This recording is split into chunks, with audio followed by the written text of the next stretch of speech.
Hi, I'm Tam, and now I'm going to demo stringing and knotting with a silk string. Usually this is what we use for pearls. So you put all your pearls onto the string. I've already put a few on here.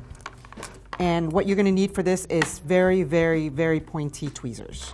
So basically my first knot is like so. So I made a regular knot. I'm going to take the tip, just one tip of my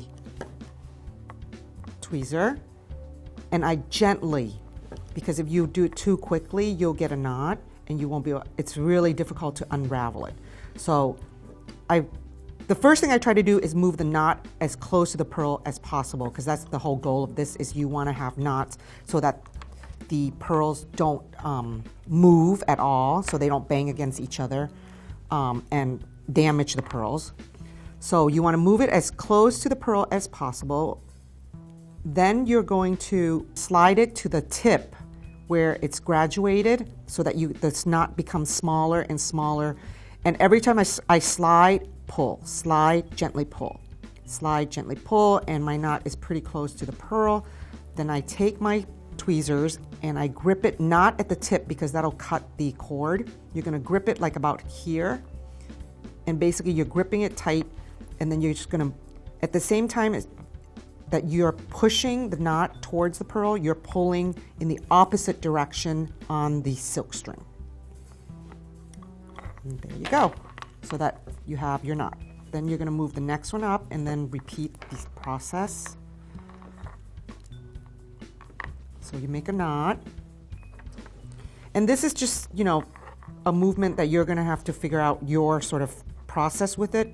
But the goal is to move the knot as close to the pearl as possible and then try to make the knot as small as possible before you take the tweezer out.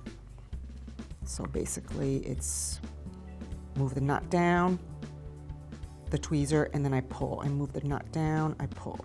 And then I think that's pretty tight, so I'm going to pull out my tweezer and I check it first, because you can still, you know, try to move it down a little bit. But you want to do everything gently here, because otherwise the knot will tighten and then it's really hard to undo it. And you may want to practice this process first with like a thicker string, because it's much easier to knot and undo the knot with a thicker string before you go right into like a very, very thin silk. So now I'm going to grip and I'm going to pull. I'm going to move again in opposite direction. I push the knot towards the bead, and then I pull on this end in the opposite direction. And that's how we string pearls and knotting pearls.